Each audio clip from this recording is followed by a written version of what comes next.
Messieurs, Ce rapport sur l'égalité femmes-hommes est une obligation légale. Cette obligation est plus que nécessaire, car même s'il y a eu des avancées notables au cours des dernières décennies, les discriminations à l'égard des femmes persistent. Comme nous alerte l'ONU, la crise sanitaire que nous traversons et ses conséquences sociales et économiques ont même aggravé les inégalités entre les femmes et les hommes. Le niveau de vie des femmes a baissé, leur exposition au virus est plus forte.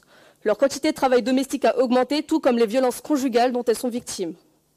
Ainsi, ce rapport doit permettre de mieux mesurer le travail accompli et l'évolution de nos politiques publiques, notamment en matière de ressources humaines, d'action de sensibilisation et de lutte contre les violences faites aux femmes.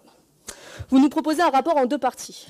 La première relative à la politique publique de ressources humaines menée par la municipalité, et en seconde partie, le bilan et les perspectives des politiques publiques menées par la ville d'Aulnay-sous-Bois en faveur de l'égalité entre les femmes et les hommes.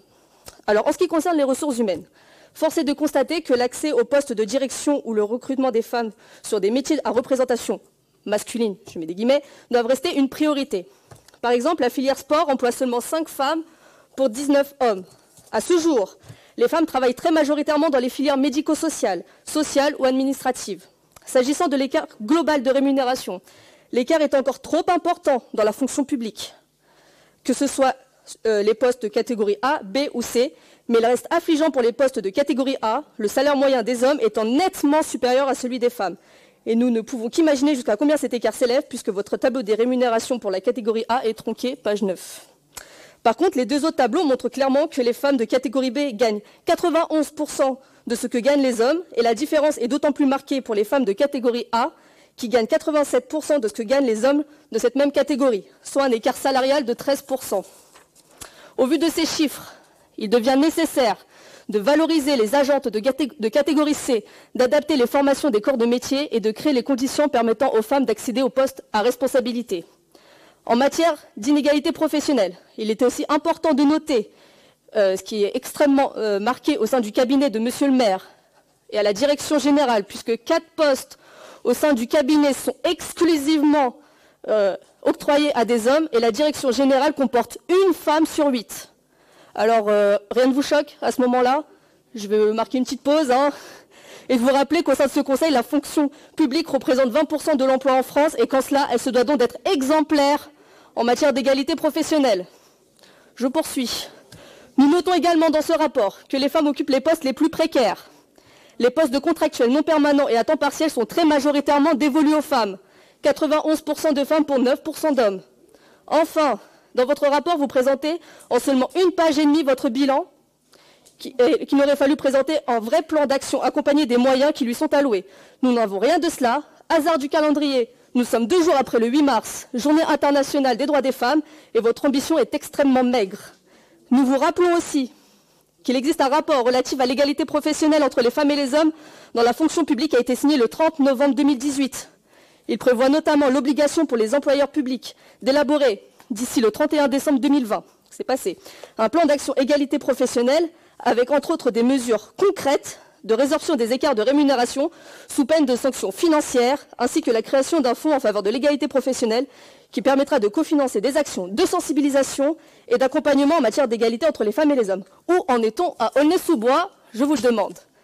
Passons maintenant à la deuxième partie du rapport. Eh oui, ah bah oui, bah si les... Merci, j'ai pas fini. Là encore, le bilan est insignifiant et les propositions d'action concrètes sont quasi inexistantes. Alors, nous tenons vraiment à saluer le travail quand même du bureau d'aide aux victimes qui accompagne toutes les victimes dans leur démarche administrative et qui leur apporte un soutien psychologique. Toutefois, excepté les formations dispensées par le bureau d'aide aux victimes ainsi que les projections pour sensibiliser le grand public, vous ne faites absolument rien de concret. Quel soutien apportez-vous pour les associations qui aident, accompagnent et hébergent les femmes victimes de violences conjugales et ou se retrouvant à la rue? Je vous le demande, c'est une question rhétorique. La réponse est aucun. Alors même que la crise du Covid-19 a fait émerger une recrudescence des violences à l'égard des femmes, et notamment des violences conjugales et intrafamiliales, les signalements ont augmenté de 60%. Vous vous en rendez compte, 60%. Et la ville n'a pris aucune mesure face à ce constat dramatique, puisque le nombre de logements dédiés aux femmes ayant subi des violences intrafamiliales reste dérisoire. Pire encore, ce 8 mars, lundi, nous avons été personnellement alertés par l'Observatoire départemental des violences envers les femmes, qui nous a indiqué que malgré le fait que la ville ait signé la convention Un toit pour elles, qui facilite l'accès au logement sûr et pérenne pour les femmes et les enfants victimes de violences, la municipalité n'a pas honoré ses engagements. Pourquoi ? Pourquoi n'avez-vous pas respecté la signature de cette convention qui octroie 1 à 2 logements par an sur le contingent de la ville pour des victimes de violences, alors que c'est primordial et même vital dans le processus de reconstruction et de sortie des violences. L'OPH d'Aulnay doit d'ailleurs prendre sa part pour embarquer ensuite tous les bailleurs. Madame Maroun, ces femmes comptent sur nous, ne les abandonnez pas, s'il vous plaît. Une vraie politique municipale de mise à l'abri des femmes est indispensable. Qu'attendons-nous, nous, pour développer des hébergements d'urgence et des logements passerelles dans toutes les nouvelles constructions? Alors, au vu des maigres propositions que vous présentez ce soir, cette question ne semble vraiment pas être une priorité municipale.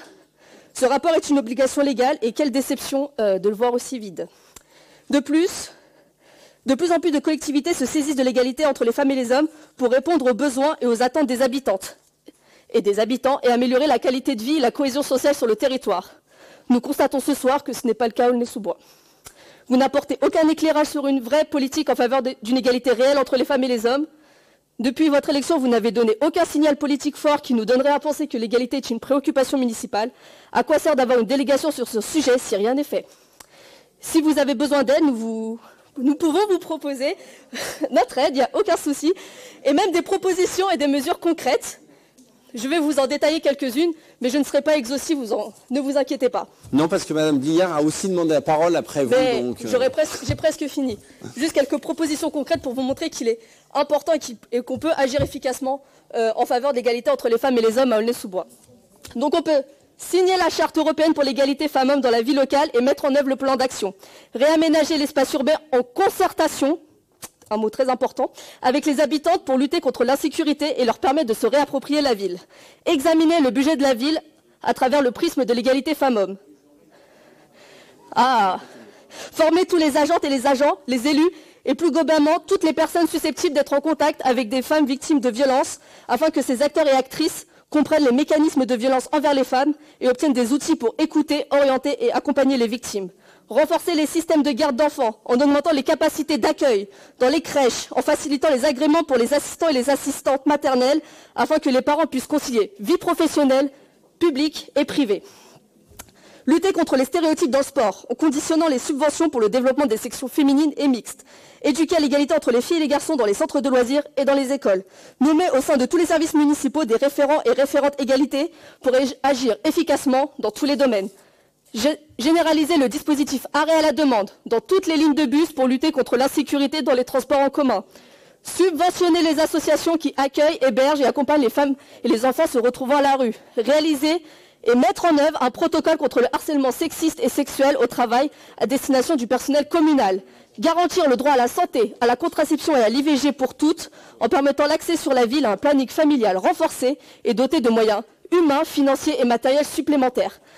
Installer des distributeurs de serviettes hygiéniques gratuits dans les centres sociaux, structures jeunesse et équipements pour lutter contre la précarité menstruelle.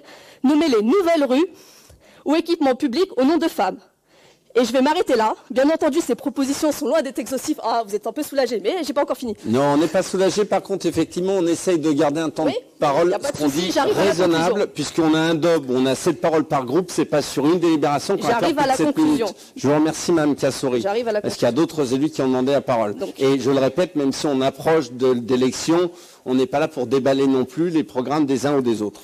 C'est des propositions concrètes. Je réponds juste au rapport égalité femmes-hommes pour apporter des propositions. Donc, nous vous demandons juste d'être à la hauteur de l'enjeu et de vous rappeler que l'égalité entre les femmes et les hommes a été déclarée grande cause du quinquennat, donc avec plus ou moins de succès, mais il ne tient qu'à nous d'être efficaces, plus efficaces que le gouvernement.